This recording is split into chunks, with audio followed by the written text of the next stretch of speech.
आपके जीवन में भक्ति रंग भरता आपका अपना चैनल मंगल कथा कीर्तन। हरे कृष्णा कृष्णा कृष्णा हरे हरे, हरे राम राम राम हरे हरे। कल एकादशी है और इस एकादशी का नाम कामदा एकादशी है। युधिष्ठिर महाराज ने भगवान श्री कृष्ण से पूछा कि चैत्र मास के शुक्ल पक्ष में आने वाली एकादशी का नाम क्या है। तो उस प्रकार से भगवान श्री कृष्ण ने कहा कि चैत्र मास के शुक्ल पक्ष में आने वाली एकादशी का नाम कामदा एकादशी है। और भगवान रामचंद्र के जो पितामह थे, भगवान रामचंद्र जी के पितामह, जैसा कि आप जानते हैं अभी अभी रामनवमी हुई है। रामचंद्र जी के पितामह का नाम महाराज दिलीप था। महाराज दिलीप ने भी ऐसी जिज्ञासा उनके गुरु वशिष्ठ मुनि से की थी कि कामदा एकादशी के विधि और महात्म की हमें कथा सुनाइए। तो इस प्रकार से वशिष्ठ मुनि ने उनको ये कथा सुनाई थी जो अभी हम आपको बताने जा रहे हैं।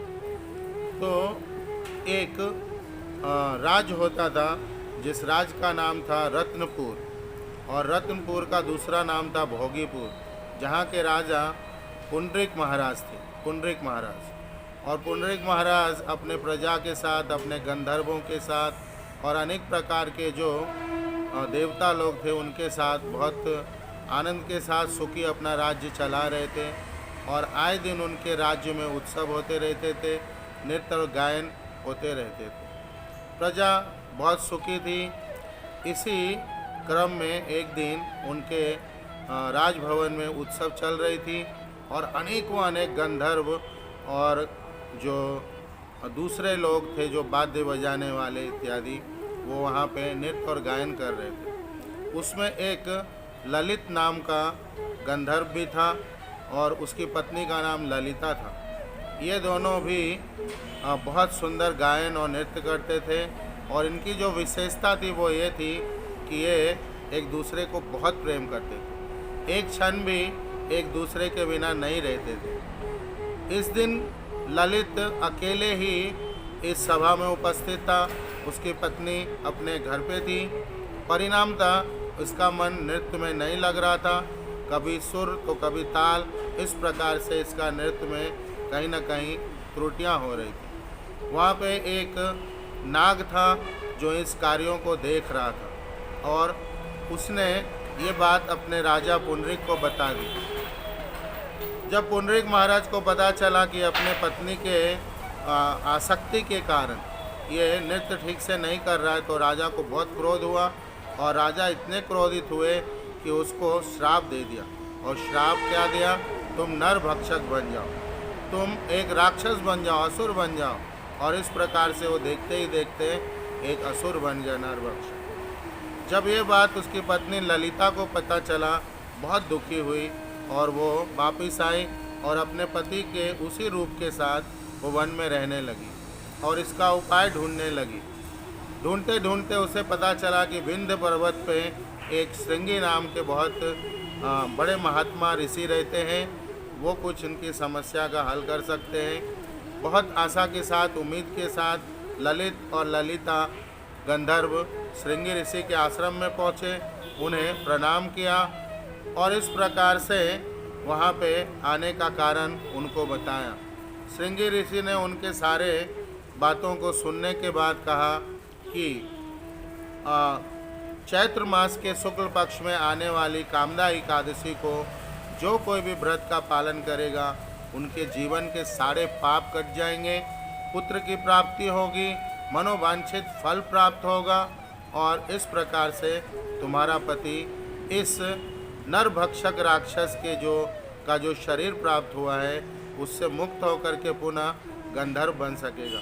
तुम इस व्रत का पालन विधि विधान से करो, और सारी विधियों को बताया, जैसे कि सुबह जल्दी उठ जाना, ब्रह्म मुहूर्त में स्नान इत्यादि करके, संभव हो तो पवित्र नदियों में, समुद्र में या शुद्ध पवित्र तालाब में स्नान करके, आचमन इत्यादि करके, धुले हुए कपड़े या नए वस्त्र धारण करके भगवान श्री हरि भगवान विष्णु का पूजन करना चाहिए। उन्हें धूप नैवेद्य आदि दिखा करके आरती करनी चाहिए और उनसे प्रार्थना करनी चाहिए अपने फल की प्राप्ति के लिए। इस प्रकार से सुबह पूजन इत्यादि करके दिन में नाम जप करना चाहिए, हरि नाम संकीर्तन करना चाहिए, अनेक प्रकार के भगवान के नाम रूप और गुण लीलाओं का श्रवण करना चाहिए, वैष्णव भक्तों का संग करना चाहिए, संभव हो तो मंदिरों में जा कर के वहाँ वास करना चाहिए, भगवान का दर्शन, और इस प्रकार से पूरा दिन भगवान श्री हरि के पास रहना चाहिए। रात्रि को जागरण करते हुए भगवान के नाम का कीर्तन करना चाहिए, जप करना चाहिए, और सुबह स्नान इत्यादि करके समय से पारण करके ब्राह्मणों को उचित दान दे करके फिर पारण का जो समय है उसमें पारण करना चाहिए। इस प्रकार से मनोवांछित फल प्राप्त होते हैं। जब इस प्रकार से ललित और ललिता ने सुना तो उन्हें बहुत आशा की किरण दिखाई दिए, संतुष्ट हुए। ऋषि को प्रणाम करके उन्होंने इस व्रत का पालन करने का निश्चय किया। समय के साथ जब चैत्र मास के शुक्ल पक्ष का एकादशी आई, उस दिन कामदा एकादशी व्रत का पालन किया और नियम और विधि विधानों के साथ किया, और जब सुबह उन्होंने पारण किया उसी समय उनका पुनः गंधर्व रूप प्राप्त हुआ। यह देखकर सभी लोग हर्षित हुए और इस एकादशी का जो महिमा है वो जगत में स्थापित हुआ। तो इसलिए सभी भक्तों को, सभी लोगों को, सभी जीवों को, जो कोई भी सुन रहे हैं, देख रहे हैं, जान रहे हैं या एकादशी के बारे में सुना हो, सबको एकादशी व्रत करना चाहिए। विशेष करके ये कामदा एकादशी, क्योंकि ये पाप का नाश करने वाले हैं, पुत्र प्राप्त कराने वाला है और मनोवांछित फल प्राप्त कराने वाला है। और जो सबसे बड़ी बात है, सबसे महत्वपूर्ण बात है, भगवान विष्णु की भक्ति प्रदान करने वाली है। भगवान कृष्ण के, राम के आप बहुत नज़दीक होते हैं। तो इस प्रकार से ये कामदा एकादशी व्रत आप सभी लोग करना चाहिए। मेरा दोनों हाथ जोड़ के आप सबसे निवेदन है, हर एकादशी व्रत का पालन कीजिए। और कल कामदा एकादशी है, ज़रूर कामदा एकादशी व्रत कीजिए, विधि विधानों से कीजिए। बहुत ही आसान है, सिर्फ अनाज नहीं खाना है और अनेक प्रकार के फलाहार, जलाहार और दूध इत्यादि ले सकते हैं। और अगर आप रह सकते तो निर्जला भी एकादशी कर सकते हैं। आप जितनी तपस्या करेंगे उतनी मात्रा में आपको फल प्राप्त होगा, उतना भक्ति प्राप्त होगा, उतनी मात्रा में आनंदित होंगे, प्रफुल्लित होंगे, प्रसन्नचित होंगे, आपका जीवन मंगलमय बनेगा। तो कल का दिन है, ये बड़ा ही उत्तम दिवस है, बहुत ही पवित्र और दिव्य दिवस है। आप सभी एकादशी व्रत का पालन करें और अपने जीवन को धन्य करें। जाने अनजाने में जो पाप हो गई है उसे नष्ट करने का एक अद्भुत और सुंदर मौका है। आप थोड़े से प्रयास करेंगे तो संभव होगा, जीवन आनंदित होंगे, सफल होंगे और प्रसन्न रहेंगे। हरे कृष्ण। आपके अपने चैनल को सब्सक्राइब करना ना भूलें, साथ ही बेल आइकन भी दबाएं।